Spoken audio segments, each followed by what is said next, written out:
Alessio Zummo, portiere della Don Carlo Misilmeri, è più il rammarico per non averla vinta o la soddisfazione per uscire comunque da un campo difficile con un punto in tasca?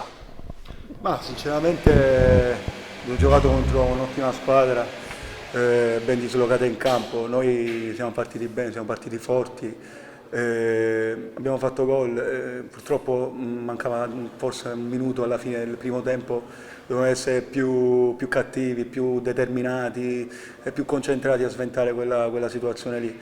Però alla fine di tutto ci prendiamo il pareggio con la consapevolezza che questa squadra domenica dopo domenica migliora, fa dei progressi e manca la vittoria, però non deve essere un assillo, ma bensì dobbiamo continuare a lavorare per come stiamo facendo.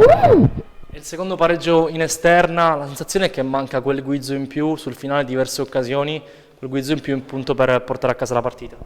Sì, sicuramente ci manca un po' di cattiveria, bisogna essere più cinici da sottoporta e sfruttare più le occasioni che riusciamo a creare.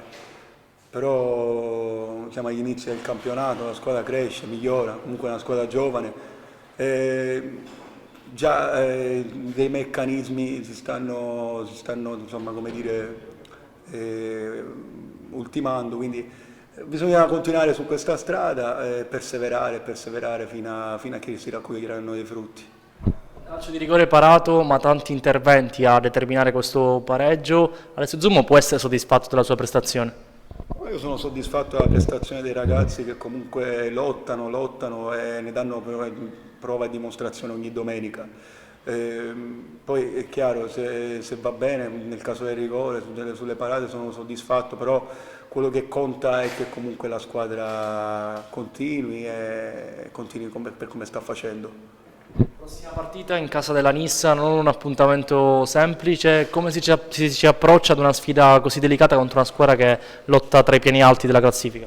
Ma sicuramente andiamo a incontrare una squadra importante formata da calciatori esperti, forti.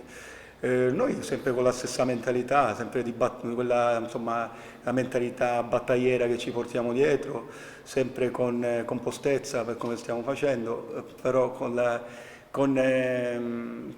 provare ad avere più coraggio ed essere cinici sotto porta, insomma.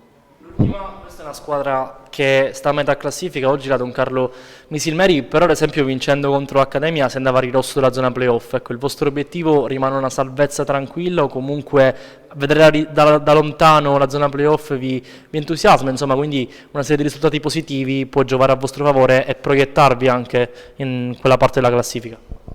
Ma la zona playoff non è un obiettivo, non è un pensiero. Il nostro obiettivo, il nostro pensiero è solo ed esclusivamente quello di salvarci.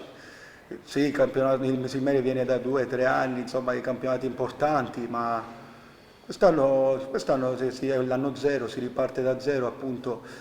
L'obiettivo è la salvezza, poi il tempo dirà se questa squadra merita i playoff o meno, ma non c'è nessun assillo né da parte della società né da parte nostra, insomma, del gruppo squadra.